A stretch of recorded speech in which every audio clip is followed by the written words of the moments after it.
Today we're talking about CCM6, mean and median with an outlier present. Okay, some vocabulary terms that you need to know. Mean is the average of a set of data. To find the mean, you will add all the data values and divide by how many numbers there are. So if you have 5 pieces of data, add them all up on your calculator, hit enter, then divide by 5 because there were 5 pieces of data. That's how you get your mean, also called your average. The median is the middle number in a data set. To find the median, you're going to order the values from least to greatest. Then you're going to find the middle number. If there are 2 data values in the middle, you're going to average those 2 data values. An outlier is a data value much higher or lower than the other values in the data set. And measures of center. That's kind of what we're talking about today with mean and median. Measures of center are measurements that establish a central location in a data set. They help you describe the data. They give you a summary of your data. And the summary of the data is what the center of the data set is. That's the summary that measures of center provide for you. It's the center of the data. So mean and median are measures of center. This is also calculator active, so if you have a calculator handy, it would be a good idea to go ahead and pick it up. And we're going to do some problems. If you need to finish writing these down, just press pause on the video, and then when you're ready, push play and we'll go forward.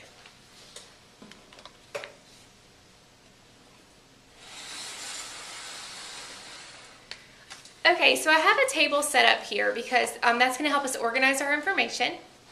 Question 1. We've got shoe prices at REI, and there's a list of the prices here. We're going to find the we're going to find the mean with the outlier and without. We're going to find the median with the outlier and without. And then we're going to see how the outlier affects the summary statistics, the mean and the median. So here we go. Remember, to find the mean, you're going to add up all the data values and divide by how many there are. So you've got 1, 2, 3, 4, 5, 6, 7, 8 data values. So you're going to pick up your calculator, you're going to type them all in. It's very helpful when you're doing this to look at your screen while you're typing and make sure you're typing in all your data points correctly. And then the second thing is, when you're done, because you have this big screen, count and make sure that you have all 8 data points entered in your calculator and you didn't skip one.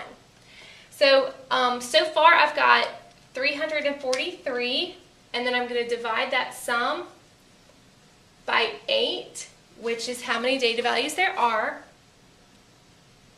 And then that gives me an answer of $42, because this is shoe prices, so it's $42. And since I'm dealing with money, I'm going to round to the nearest cent. Cent is in the hundredths place, so that's the number I'm going with. All right, let's take out the outlier. We need to identify what the outlier is in the situation. It's an extreme value, much higher or much lower than the data. So in this case, it'd be 122. That's way higher than the other prices. So if we remove that, we're going to re-add up all the data.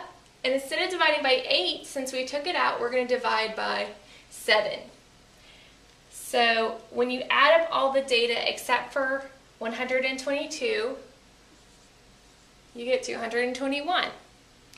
And that divided by 7 gives you the new mean, which is $31.57, rounded to the nearest cent. So I'm going to hold off on this last column until we do the median. So with the median, you're going to need to put all of the numbers in order from least to greatest and find the middle number. So it looks like I've got 20, a 20, and a 20. I've got a 31 and a 37. I've got a 45 and a 48. and then I've got my outlier 122. So what happens is I need to go and I can cross them out, or I can use my fingers. Okay, so I've got these three are the highest three, 20, 20, 20 are my lowest three. I've got two numbers in the center, 31 and 37. I'm going to get my calculator, I'm going to add them together, which gives me 68, and I'm going to divide by 2. That gives me 34. So my median here is 34 because when you have two numbers in the middle, you have to average those numbers to find the exact middle number. Now if I take out my outlier, if I take out 122, I'm left with 20, 20, 20, 31, 37, 45, and 48. I've only got 7 numbers to find the median of, so I go through the same process, crossing out one number at a time, one high number, one low number at a time until I get to the middle. And here, it's 31. I didn't have to average anything to get to the middle number because there's one exact number in the middle. So what does this information tell us? Well, basically, what we're saying is, and this might be kind of wordy, but fit it in your worksheet as best as you can. But when we include the outlier in our data set, so including the outlier in the data set,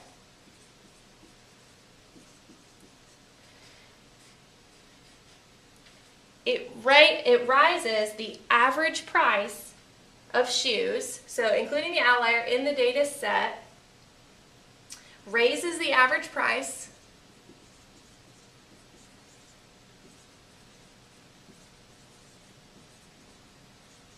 of shoes, because that's what we're talking about,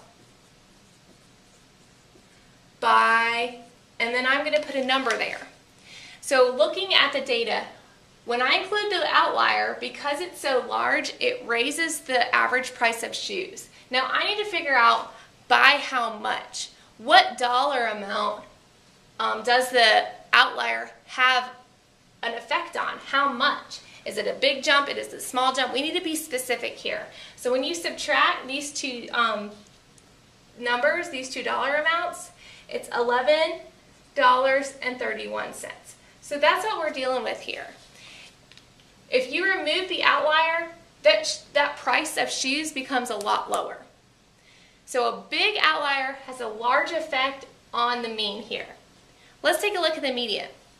This jump with the outlier and without the outlier is only $3. So I'm going to write here, and again it might be a little wordy, but when I'm going to say including the outlier in the data set, just like before, including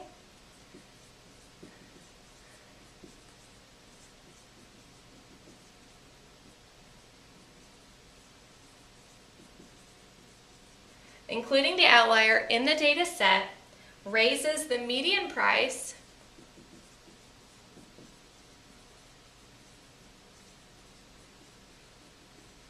of shoes by $3. So the outlier has a smaller effect on the median here, and it's got a larger effect on the mean. Let's try another one. We've got calories in certain cookies. 124, 177, 180, 210, 195, and then 200. So if you're ready to calculate the mean and median, you can pause the video and do that on your own. And then when you're ready, I'll put all the information up here and we'll do the last column together.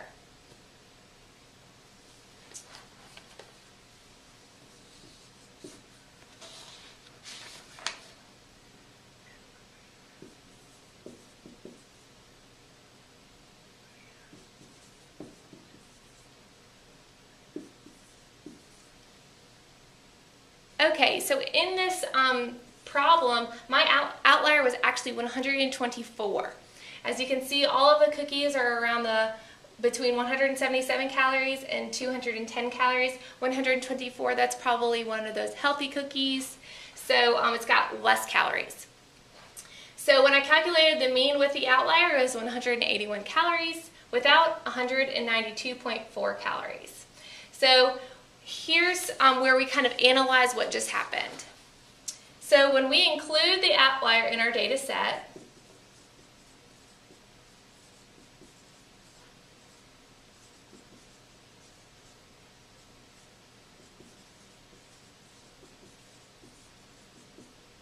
including the outlier in the data set lowers the average calories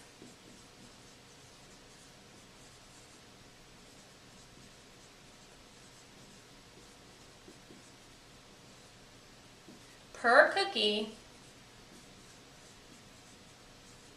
by 11.4 calories.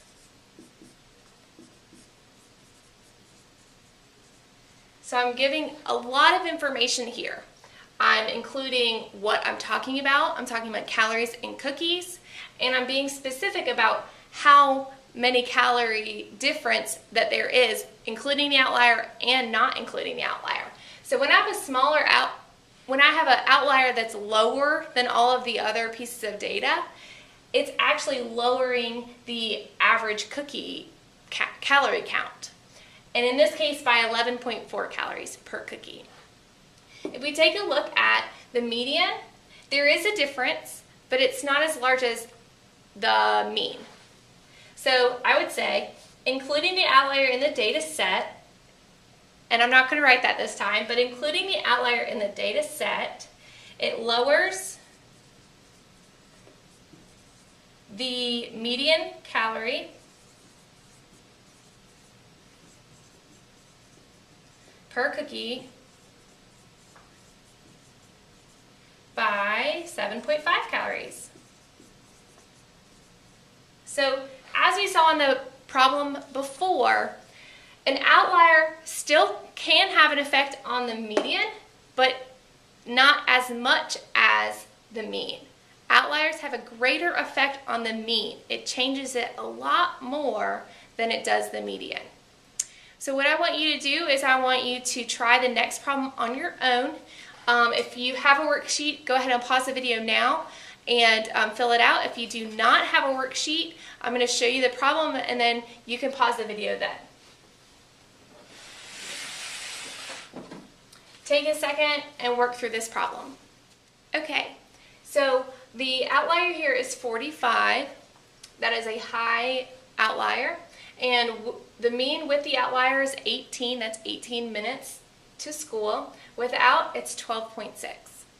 The median with the outlier is 12.5, and the median without the outlier is 10. So the overall effects for the mean, including the outlier in the data set, raises the average travel time to school by 5.4 minutes.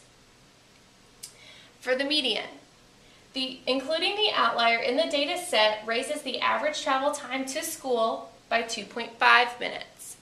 So again, a high outlier raises the mean and the median, which are both measures of center, but it has an overall greater effect on the mean.